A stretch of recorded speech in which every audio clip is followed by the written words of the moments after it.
കർത്താവിൻ്റെ അതിപരിശുദ്ധ നാമം ഈ പ്രഭാതത്തിൽ മഹത്വപ്പെടുമാറാകട്ടെ. എല്ലാ മാന്യ സഹോദരങ്ങൾക്കും യേശുക്രിസ്തുവിൻ്റെ അതിശ്രേഷ്ഠ നാമത്തിൽ വിശുദ്ധ വന്ദനത്തെ അറിയിക്കുന്നു. ഓരോ ദിവസവും കരം പിടിച്ചമ്മ നടത്തുന്ന കർത്താവിന് നന്ദി പറയാം. ദൈവം നമ്മോട് കൂടെ എല്ലാ ദിവസവും ഉണ്ട്. നമ്മുടെ രക്ഷയാകുന്ന ദൈവം, നാൾതോറും നമ്മുടെ ഭാരങ്ങളെ ചുമക്കുന്നവൻ, നമ്മളെ ഭുജത്തിൽ വഹിക്കുന്നവൻ, കുരൽ താഴ്വരകൾ മരണത്തിൻ്റെ നിഴലുകൾ വരുമ്പോഴും മുമ്പായി നടക്കുന്നവൻ ഇന്നും നമ്മുടെ മധ്യമുണ്ട്. വിശ്വസിക്കാൻ തയ്യാറാകുമെങ്കിൽ പ്രതീക്ഷിക്കാത്ത ചില ദൈവപ്രവർത്തികൾ ഇന്നും നമുക്ക് വേണ്ടി വെളിപ്പെട്ടു വരും. ആശയറ്റ വിഷയങ്ങളുടെ മേൽ പ്രതീക്ഷയ്ക്ക് ഭംഗം വന്ന ചില സബ്ജക്റ്റുകൾ ഈ പ്രഭാതത്തിൽ വിടുതലോടെ നയിക്കാൻ എൻ്റെ ദൈവത്തിന് കഴിയുമെന്ന് എത്ര പേർക്ക് വിശ്വസിക്കാൻ കഴിയും? നിങ്ങൾ നോക്കുമ്പോൾ സാഹചര്യങ്ങളെല്ലാം എതിരാണ്. പ്രതീക്ഷ നഷ്ടപ്പെട്ടു. ആശയ്ക്ക് വിരോധമായി ആശയോടെ ദൈവത്തിൻ്റെ വാഗ്ദത്തങ്ങൾ വിശ്വസിക്കാൻ തയ്യാറാകുമെങ്കിൽ ദൈവശബ്ദം ഒരിക്കലും ഭോഷ്കിൻ്റെതല്ല. അത് പറഞ്ഞവൻ ഉവ്വ ഉവ്വ എന്ന് മാത്രം പറയുന്നവനാണ്. ഏതെങ്കിലും ഒരു കാലഘട്ടത്തിൽ അവിടെ നമ്മോട് പറഞ്ഞിട്ടുണ്ടോ, എനിക്ക് കഴിയില്ല, എന്നെക്കൊണ്ട് പറ്റില്ല? മനുഷ്യർ പലരും നമ്മളോട് അങ്ങനെ പറഞ്ഞിട്ടുണ്ട്. എന്നാൽ നമ്മുടെ പരിമിതികൾ ഒക്കെ തീരുമ്പോഴാണ് പരിധിയും പരിമിതിയുമില്ലാത്ത ദൈവം, സർവശക്തനായ ദൈവം ഇന്നും നമുക്ക് വേണ്ടി വെളിപ്പെട്ടു വരുന്നത്. സഹോദരങ്ങളെ, വിശ്വസിക്കാൻ നമ്മൾ തയ്യാറാകണം. യേശുവിൻ്റെ നാമത്തിൻ്റെ ശക്തി നമ്മുടെ മധ്യേ വെളിപ്പെടണമെങ്കിൽ ഒരു വലിയ വിശ്വാസം നമുക്ക് ആവശ്യമുണ്ട്. എവിടൊക്കെ വിശ്വാസം കത്തിയിട്ടുണ്ടോ അവിടെയൊക്കെ ദൈവപ്രവൃത്തി വന്നിട്ടുണ്ട്. കനാന്യ സ്ത്രീ പറഞ്ഞത്, നായ്ക്കുട്ടികൾക്ക് ലഭിക്കുന്ന ഒരവകാശം ഞങ്ങൾക്ക് മതി എന്ന് പറഞ്ഞ യേശുവിനെ അവിടെ പിടിച്ചു നിർത്തുകയാണ്. യേശു പറയെ, ഇവളുടെ വിശ്വാസം എത്ര വലുതാണ്, എനിക്ക് പ്രവർത്തിക്കാതിരിക്കാൻ സാധ്യമല്ല. സാഹചര്യങ്ങളും നിയമങ്ങളും എതിരായിട്ടും എൻ്റെ യേശുവോടെ പ്രവർത്തിച്ചെങ്കിൽ. രക്തസ്രാവമുള്ള സ്ത്രീയെ നിങ്ങൾ നോക്കൂ. ഡോക്ടേഴ്സ് പറഞ്ഞ് ഇനി രക്ഷപ്പെടത്തില്ല, സമ്പാദ്യം നഷ്ടപ്പെട്ട, ആരോഗ്യം നഷ്ടപ്പെട്ട, മറ്റു വർത്തമാനങ്ങൾ ക്ലേശിപ്പിക്കപ്പെട്ട, ജീവിതം മരണത്തെ ഫേസ് ടു ഫേസായി കണ്ട ആ വ്യക്തിത്വം ധൈര്യത്തോടും വിശ്വാസത്തോടും കൂടെ യേശുക്രിസ്തുവിൻ്റെ വസ്ത്രത്തിൻ്റെ തൊങ്ങൽ തൊട്ടപ്പോൾ എൻ്റെ കർത്താവിന് പ്രവർത്തിക്കാതിരിക്കാൻ കഴിഞ്ഞിട്ടില്ല കേട്ടോ. നിയമങ്ങളെയും സംവിധാനങ്ങളെയും മാറ്റിക്കൊണ്ട് എൻ്റെ യേശുവിൻ്റെ പ്രവൃത്തി അവളുടെ ജീവിതത്തിൽ വെളിപ്പെട്ടു വന്നെങ്കിൽ ഇന്ന് പ്രഭാതത്തിലും നിങ്ങൾക്ക് വേണ്ടി അത്ഭുതകരമായ ചില ദൈവപ്രവൃത്തികൾ വെളിപ്പെടുത്താൻ എൻ്റെ കർത്താവിന് ഒറ്റ സെക്കൻഡ് മതിയെന്ന് വിശ്വസിക്കുന്നവർ ആമേൻ പറഞ്ഞ് ദൂത് ഏറ്റെടുക്കട്ടെ. സാഹചര്യം തുടക്കത്തിൽ പറഞ്ഞു, നിയമങ്ങൾ, രാജ്യങ്ങൾ, അധികാരങ്ങൾ, ഡോക്ടേഴ്സിൻ്റെ കുറിപ്പുകൾ, അധികാരങ്ങൾ നൽകിയ ചില പത്രങ്ങളൊക്കെ നിങ്ങൾക്കെതിരാവാം. പക്ഷേ സ്വർഗമൊരു വാക്ക് കൽപ്പിച്ചു, എനിക്കത് ചെയ്യാൻ കഴിയും. ഞാനവിടെ ചെയ്യാം, ഞാനവിടെ ഇറങ്ങാം, ഞാനവിടെ പ്രവർത്തിക്കാം, ഞാനതിനെ തിരുത്താം. വിരോധമായിരിക്കുന്ന സകലത്തെയും മായ്ച്ചു കളയാൻ കഴിവുള്ള യേശുക്രിസ്തുവിൻ്റെ പുണ്യാഹദളത്തിൻ്റെ ശക്തി ഇന്ന് പകൽ സഹോദരങ്ങളെ നമ്മുടെ ജീവിതത്തിൻ്റെ വിഷയങ്ങളുടെ മേൽ വെളിപ്പെട്ടു വരുമെന്ന് എത്ര പേർ വിശ്വസിക്കാൻ തയ്യാറുണ്ട്?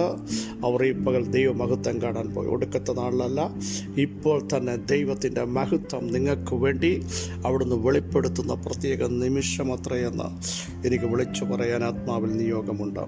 ലൂക്കോസ് വിശേഷം 4:32 അവൻ്റെ വചനം അധികാരത്തോടെ ആകയാൽ അവർ അവൻ്റെ ഉപദേശത്തിൽ വിസ്മയിച്ചു. നമുക്കറിയാം, യേശു 4-ാം അധ്യായം നോക്കുമ്പോൾ പരിശുദ്ധാത്മാവ് നിറഞ്ഞവനായി യോർദാൻ വിട്ട് മടങ്ങി. പരിശുദ്ധാത്മാവ് യേശുവിനെ മരുഭൂമിയിലേക്ക് നടത്തി.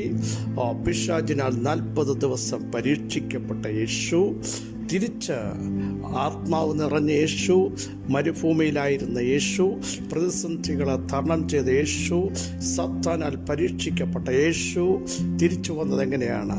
പരിശുദ്ധാത്മാവിനെ നിറഞ്ഞങ്ങോട്ട് പോയെങ്കിൽ പരിശുദ്ധാത്മാവ് കുറഞ്ഞിട്ടാണോ? ക്ഷീണിച്ചിട്ടാണോ? തളർന്നിട്ടാണോ? പരാജയപ്പെട്ടിട്ടാണോ യേശു മടങ്ങി വന്നല്ല? 4:14 യേശു ആത്മാവിൻ്റെ ശക്തിയോടെ ഗലീലയിലേക്ക് വരികയാണ്. മരുഭൂമിയുടെ അനുഭവങ്ങൾ വരുമ്പോൾ, പരീക്ഷണങ്ങൾ വരുമ്പോൾ, പ്രതിസന്ധികൾ വരുമ്പോൾ ആത്മാവിൽ നിറഞ്ഞ ഒരു വ്യക്തിയെ സംബന്ധിച്ച് അവൻ പരാജയപ്പെടില്ല, അവൻ തളരില്ല, അവൻ ക്ഷീണിക്കില്ല, ധൈര്യം ചോർന്നു പോകില്ല. അവിടെ ആത്മിക കരുത്ത് പ്രാപിച്ച് സകലത്തെയും ജയിക്കാനുള്ള വചനത്തിൻ്റെ ആഴങ്ങൾ പ്രാപിച്ച് തിരിച്ചു വരവുണ്ട് എന്ന് ഇന്ന് പകൽ എനിക്ക് വിളിച്ചു പറയാൻ നിയോഗമുണ്ട്. യേശുവിൻ്റെ നാമത്തിൽ നമ്മളെങ്ങനെയാണ് മരുഭൂമിയുടെ അവസ്ഥ വരുമ്പോൾ, പരീക്ഷണങ്ങൾ വരുമ്പോൾ, ഹല്ലേലൂയ, പ്രതിസന്ധികൾ രൂക്ഷമാകുമ്പോൾ പ്രാപിച്ച അഭിഷേകത്തിൻ്റെ ശക്തി ചോർന്നുപോയി, നിരാശ അകത്ത് വന്ന് പ്രാർത്ഥിക്കാൻ കഴിയാതെ, ആരാധിക്കാൻ കഴിയാതെ, ആരാധനയ്ക്ക് പോകാൻ കഴിയാതെ, ദൈവം നൽകിയ ആത്മിക മൂല്യങ്ങൾ നഷ്ടപ്പെടുത്തി ഒത്തിരി മണിക്കൂറുകൾ, ദിവസങ്ങളിലെ ഒന്ന് തിരിഞ്ഞു ചിന്തിക്കുക. ആത്മശക്തിയുള്ളവൻ പരാജയത്തെ ജയിക്കാൻ അധികാരം പ്രാപിച്ചവനാണ്. ചിന്തയിലേക്ക് ഞാൻ വരിക. അങ്ങനെ യേശു സാത്താനാൽ പരീക്ഷിക്കപ്പെട്ടതിന് ശേഷം യേശുവിനെ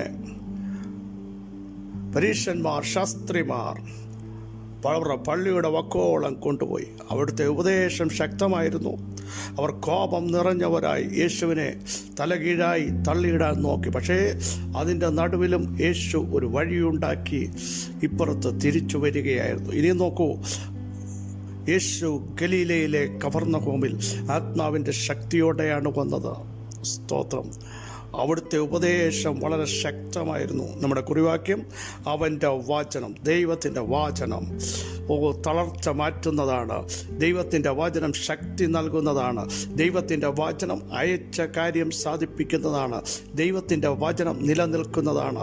ദൈവത്തിൻ്റെ വചനം ഇന്ന് പകൽ അതിൻ്റെ പവറോടെ വെളിപ്പെട്ട് വരും. ഇവിടെ കണ്ടോ, അവിടുത്തെ വചനത്തിൻ്റെ ശക്തി ഈ പകൽ വെളിപ്പെട്ട് വരുമ്പോൾ അസാധ്യങ്ങൾ സാധ്യമാകുന്ന പകൽക്കാലമത്രയെന്ന് വിളിച്ചു പറയാൻ എനിക്ക് ആത്മാവിൽ വീണ്ടും നിയോഗമുണ്ട്. ഇനി നോക്കൂ, നമ്മുടെ വാക്യം അവൻ്റെ വചനം അധികാരത്തോടെയാകയാൽ. പ്രിയ സഹോദരങ്ങളെ, ഇന്ന് പകൽ നിങ്ങളുടെ വിഷയത്തിൻ്റെ മേൽ, നിങ്ങളുടെ തലമുറകളുടെ മേൽ, കുടുംബത്തിൻ്റെ മേൽ, കുടുംബ ജീവിതത്തിൻ്റെ മേൽ, പ്രതിസന്ധികളുടെ മേൽ ദൈവത്തിൻ്റെ വചനം അധികാരത്തോടെ മുഴങ്ങാൻ പോകുക. അധികാരത്തോടെ മുഴങ്ങിയാൽ വെളിപ്പെടേണ്ട ദൈവപ്രവൃത്തി വെളിപ്പെടും. അധികാരത്തോടെ മുഴങ്ങിയാൽ പരാജയങ്ങൾ വിജയമായി മാറും. അധികാരത്തോടെ വചനം മുഴങ്ങിയാൽ സൗഖ്യം പ്രാപിക്കും. അധികാരത്തോടെ വചനത്തിൻ്റെ ശക്തി വെളിപ്പെട്ടു വന്നാൽ പൈശാചിക സാമ്രാജ്യങ്ങൾ തകർക്കപ്പെടും. അധികാരത്തോടെ ആ വചനം നിങ്ങളുടെ ശരീരത്തിൽ വ്യാപരിച്ചാൽ ആത്മാവിലേക്ക് ചെല്ലും, സദ്യകളിലേക്ക് ചെല്ലും, മജ്ജകളിലേക്ക് ചെല്ലും. ഒരു ഭയങ്കര വിടുതൽ ഇന്ന് പകൽ സംഭവിക്കുന്നു. യേശു ക്രിസ്തുവിൻ്റെ അധികാരമുള്ള നാമത്തിൻ്റെ ശക്തി, ആ വചനത്തിൻ്റെ ശക്തി ഇന്ന് പകൽ ഒന്ന് പ്രാർത്ഥിച്ചു തുടങ്ങൂ. എൻ്റെ മേൽ ഒന്ന് വെളിപ്പെടുത്തണമേ. എൻ്റെ പ്രസ്ഥാനത്തിൻ്റെ മേൽ, എൻ്റെ മിനിസ്ട്രിയുടെ മേൽ, എൻ്റെ തലമുറകളുടെ മേൽ, എൻ്റെ പ്രാർത്ഥനാ ജീവിതത്തിൻ്റെ മേൽ അധികാരത്തിൻ്റെ വചനത്തിൻ്റെ ശക്തി യേശുവിൻ്റെ നാമത്തിൽ വെളിപ്പെട്ടൊന്ന് പ്രാർത്ഥിച്ചു തുടങ്ങൂ. നിങ്ങൾ എവിടെ നിൽക്കുന്നോ, എവിടെ ഇരിക്കുന്നോ, ആ ശക്തിയുള്ള വചനം, അധികാരത്തിൻ്റെ വചനം, അതിവേഗമോടുന്ന വചനം, ഉരുക്കുന്ന വചനം, ശുദ്ധീകരിക്കുന്ന വചനം ഇന്ന് പകൽ വെളിപ്പെടുക യേശുവിൻ്റെ നാമത്തിൽ. യേശുവിൻ്റെ നാമത്തിൽ, യേശു ക്രിസ്തുവിൻ്റെ അധികാരമുള്ള നാമത്തിൽ വിശ്വസിക്കുന്നവർ നിങ്ങൾ സ്തോത്രം ചെയ്തുകൊണ്ടിരിക്കുക. ആ ശക്തി വ്യാപരിക്കട്ടെ. നോക്കൂ, ആ വചനത്തിൻ്റെ ശക്തി അവിടെ വ്യാപരിച്ചപ്പോൾ പള്ളിയിൽ ഒരു അശുദ്ധാത്മാവുള്ള ഒരു മനുഷ്യനുണ്ടായിരുന്നു. അവൻ്റെ മേൽ, അശുദ്ധാത്മാവുള്ള മനുഷ്യൻ്റെ മേൽ നിന്ന് ആ ശക്തി പുറപ്പെട്ടു പോകുകയാണ്. വചനത്തിൻ്റെ ശക്തി ചില അശുദ്ധാത്മാക്കളെ, ദുരാത്മമണ്ഡലങ്ങളെ, നാളുകളായി ചിലതിനെ കീഴ്പ്പെടുത്തി വെച്ച സ്വാതന്ത്ര്യം നഷ്ടപ്പെടുത്തി, സന്തോഷവും സ്വസ്ഥതയും നഷ്ടപ്പെടുത്തി നിങ്ങളെ ബുദ്ധിമുട്ടിക്കുന്ന ചില ശക്തമായ വെല്ലുവിളികൾ ഇന്ന് പകൽ തകർന്നു പോകുകയാണ്. വചനത്തിൻ്റെ ശക്തി വ്യാപരിക്കട്ടെ, വചനത്തിൻ്റെ ശക്തി വ്യാപരിക്കട്ടെ. യേശുവിൻ്റെ നാമത്തിൽ, യേശുവിൻ്റെ നാമത്തിൽ, യേശുവിൻ്റെ നാമത്തിൽ എല്ലാവരും സ്തോത്രം ചെയ്ത് ദൈവത്തെ സ്തുതിച്ചാട്ടെ. ഒരു വലിയ ദൈവപ്രവൃത്തി in the name of Jesus എൻ്റെ ജനത്തിൻ്റെ മേൽ ദൈവാത്മാവ് വെളിപ്പെടുത്താൻ പോകുക. അധികാരമുള്ള വചനം, യേശുവിൻ്റെ നാമത്തിൽ ജനത്തിൻ്റെ മേൽ ഇന്ന് പകൽ വെളിപ്പെടുകയാണ്. അത് നിങ്ങളുടെ കുടുംബത്തിനകത്ത് വെളിപ്പെടുക, നിങ്ങളുടെ തലമുറകൾ വെളിപ്പെടുക. യേശുവിൻ്റെ നാമത്തിൽ നാളുകളായി സ്വതന്ത്രമാകാൻ കഴിയാതെ, സ്ഥിരമാകാൻ കഴിയാത്ത ചില വിഷയങ്ങളുടെ മേൽ ദൈവത്തിൻ്റെ വചനം അധികാരത്തോടെ വെളിപ്പെട്ടു വരും. പലർക്കും വിസ്മയമാകത്തക്ക രീതിയിൽ, നിങ്ങളെ ചോദ്യം ചെയ്ത പലർക്കും വിസ്മയമാകത്തക്ക രീതിയിൽ, അതിശയമാകത്തക്ക രീതിയിൽ ആ വചനം ഇന്ന് പകൽ മുഴങ്ങുന്നു. യേശുവിൻ്റെ നാമത്തിൽ, യേശുവിൻ്റെ നാമത്തിൽ പരിശുദ്ധാത്മ ശക്തിയോടെ ആ വചനം നിങ്ങളുടെ മേൽ വെളിപ്പെട്ടു വരുന്നു. സർവശക്തനായ ഞങ്ങളുടെ ദൈവമേ, സ്വർഗസ്ഥ പിതാവേ, ആ വചനം ഞങ്ങളുടെ മേൽ അധികാരത്തോടെ, അഭിഷേകത്തോടെ വെളിപ്പെടുമ്പോൾ സകല അന്ധകാര മണ്ഡലങ്ങളുടെ മേലും ഞങ്ങൾക്ക് ജയമുള്ളതിനായി സ്തോത്രം. ഒരു അഭിഷേകം ഇന്ന് പകൽ വെളിപ്പെട്ടു വരുന്നു. യേശുവിൻ്റെ നാളുകളെ ആത്മാവിൽ പ്രാർത്ഥിക്കാൻ കഴിയാതെ ജനത്തെ തകർത്ത് കളഞ്ഞ, നിരാശയിലേക്ക് കൊണ്ടുവന്ന സകല ദുഷ്ടശക്തിയുടെ മേലും ഇന്ന് പകൽ ഞങ്ങൾ ജയം പ്രഖ്യാപിക്കുന്നു. യേശുവിൻ്റെ നാമത്തിൽ, യേശുവിൻ്റെ നാമത്തിൽ, യേശുവിൻ്റെ നാമത്തിൽ ജനം വിടുതലിലേക്ക് നയിക്കപ്പെട്ടെ. ആത്മാവിൻ്റെ വലിയ പ്രവൃത്തി ദ നെയിം ഓഫ് ജീസസ് വെളിപ്പെടുത്തുന്നതിനായി സ്തോത്രം. സകല മഹത്വം അങ്ങേക്ക് യേശുവിൻ നാമം തന്നെ. ആമേൻ, ആമേൻ. ക്രിസ്തുവിൽ വാത്സല്യ സഹോദരങ്ങളെ, ധൈര്യത്തോടെ, നിയോഗത്തോടെ, അധികാരത്തോടെ മുമ്പോട്ട് പോകൂ. നമ്മുടെ ദൈവത്തിൻ്റെ വാചനം അധികാരത്തോടെ നിങ്ങളുടെ മേൽ അതിവേഗം പുറപ്പെടാൻ പോകുക. വിശ്വസിക്കുന്നവർ ആമേൻ പറയൂ. ഈ വചനങ്ങളെ കർത്താവ് സഹായിക്കട്ടെ. ക്രിസ്തുവിൽ നിങ്ങളുടെ സഹോദരൻ പാസ്റ്റർ ബിജു.